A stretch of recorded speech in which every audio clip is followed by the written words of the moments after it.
1912-1956 T Subrahmanya ಅಂತ ತಿಳ್ಕೊಂಡೇಳಿ ಒಬ್ಬರು ಇದ್ದರು. ಅವ್ರು ನೋಡಿ ಅವ್ರ ಸದಸ್ಯದ ಅವಧಿ ಮುಕ್ತಾಯೋಗವರೆಗೆ ಅವ್ರು ಸಭಾಪತಿ ಆಗಿದ್ದರು. ಆಮೇಲೆ ನೆಕ್ಸ್ಟ್ ಯಾರು ಬಂದರು, ವೆಂಕಟಪ್ಪ ಬಂದ, ಅವರು ಸಭೆ ಮುಕ್ತಾಯ.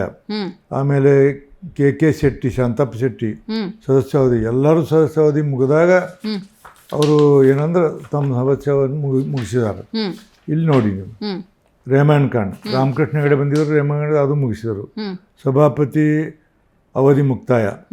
ಆಮೇಲೆ ಪೋತ್ತಾರ್ ಸದಸ್ಯತ್ವ ಅವಧಿ ಮುಕ್ತಾಯ. ಮತ್ತು ಮಂಜುನಾಥ್ ಸದಸ್ಯತ್ವ ಮುಕ್ತಾಯ. ಕಲ್ಮನ್ಕರ್ ಸದಸ್ಯತ್ವ ಮುಕ್ತಾಯ, 2ನೇ ಬಾರಿ ಮುಕ್ತಾಯ. ಆಮೇಲೆ ಸುದರ್ಶನ್ ಅವರ ಅವಧಿ ಮುಕ್ತಾಯ. ಚಂದ್ರಶೇಖರ್ ಸದಸ್ಯ ಅವಧಿ ಮುಕ್ತಾಯ. ವೀರಣ್ಣ ಮತ್ತಿಕಟ್ಟಿ ಸದಸ್ಯ ಅವಧಿ ಮುಕ್ತಾಯ. ಡಿ.ಎಚ್. ಶಂಕರಮೂರ್ತಿ ಮುಕ್ತಾಯ, ಕಾರಣ ಸಭಾಪತಿ ಅವಧಿ ಮುಕ್ತಾಯ. ಆಮೇಲೆ ಪೂರ್ಣಾವಧಿಗೆ ಮುಕ್ತಾಯ. ಪ್ರತಾಪ್ ಚಂದ್ರ ಶೆಟ್ಟಿ ರಾಜೀನಾಮೆ, ಅದೇನೋ ಗಲಾಟೆ, ಇಷ್ಟು ಮಂದಿ ಎಲ್ಲ ಕೊಟ್ಟರು.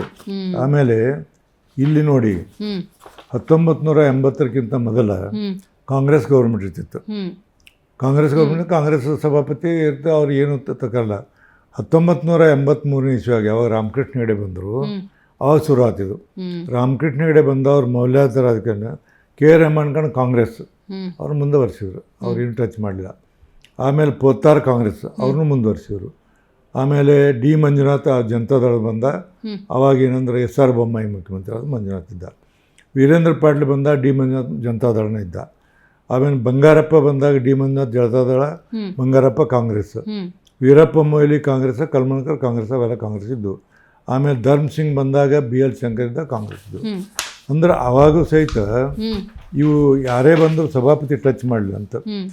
ಆಮೇಲೆ H.D. ಕುಮಾರಸ್ವಾಮಿ ಬಂದಾಗ ಸುದರ್ಶನ, ಆಮೇಲೆ B.K. ಚಂದ್ರ ಕಾಂಗ್ರೆಸ್ ತಗೊಂಡಿದ್ದು, H.D. ಕುಮಾರಸ್ವಾಮಿ ಜನತಾದಳ ಇದ್ದ.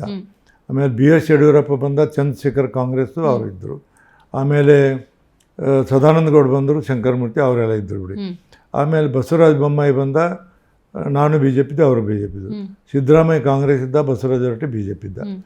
D.K. ಶಿವಕುಮಾರ್ ಬಂದಾಗ ನಾನು ಇದ್ದೆ.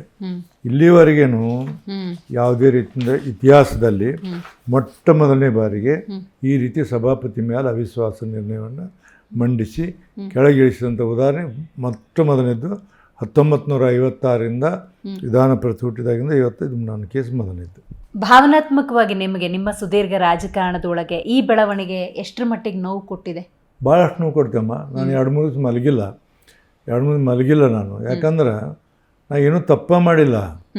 ತಪ್ಪ ಮಾಡೋದಕ್ಕೆ ಅದಕ್ಕೆ ಇಳಿಸಲಿಕ್ಕೆ ಒಂದು ಪದ್ಧತಿ ಇರ್ತೈತಿ.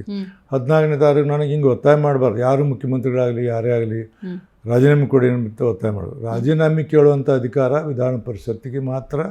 ಅದು 14 ದಿವಸ ಒಂದು ನೋಟಿಸ್ ಕೊಡಬೇಕು, 10 ಮಂದಿ ಸಹಿ ಮಾಡಬೇಕು, ಪ್ರೊಸೀಜರ್ ಅದಾವ. ನಿಯಮ ಪಾಲನೆ ಆಗಿಲ್ಲ. ಎಲ್ಲಿ ನಿಯಮ ಪಾಲನೆ.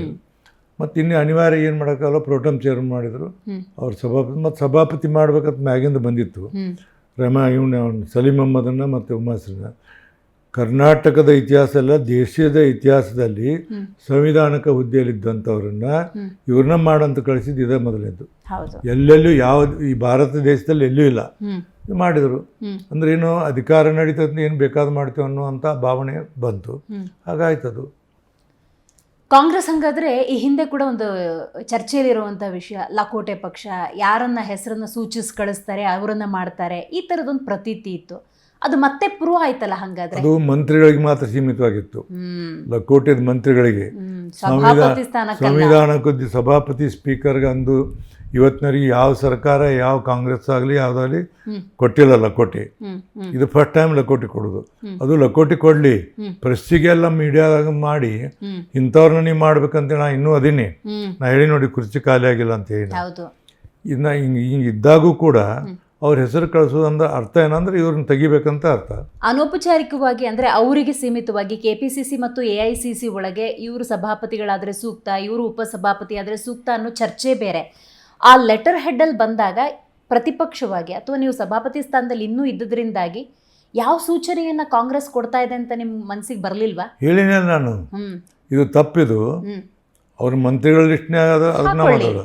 ಬಟ್ ಇಂಥವ್ರನ್ನ ನೀವು ಸಭಾಪತಿ ಮಾಡಬೇಕು, ಇಂಥವ್ರನ್ನ ಉಪಸಭಾಪತಿ ಮಾಡ್ಬೇಕಂತೇಳಿ ಏನು ಹೇಳಿದ್ರಲ್ಲ, ಅದು ದೊಡ್ಡ ಸಂವಿಧಾನಕ್ಕೆ ಒಂದು ಅಪಚಾರ ಮಾಡಿದಂಗೆ. ಮತ್ತು ವಿಧಾನ ಪರಿಷತ್ತಿನ ಇಡೀ ಏನಂದ್ರೆ ವಿಧಾನ ಪರಿಷತ್ತನ್ನು ಅವ್ರ ಕೈ ಹಿಡ್ಕೊಂಡಂಗೆ ಅದದು. ಹ್ಮ್ ಯಾವ ಸ್ಥಾನ ಯಾವುದೋ ಹೈಕೋರ್ಟ್ ಜಡ್ಜ್ ಮಾಡಬೇಕಾದ್ರೆ ಕೆಲವೊಂದು ನಿಯಮ ಐತವ್ರು 4 ಮಂದಿ ಜಡ್ಜ್ಗಳು ಇರ್ಬೇಕು ಮಾಡೋದು.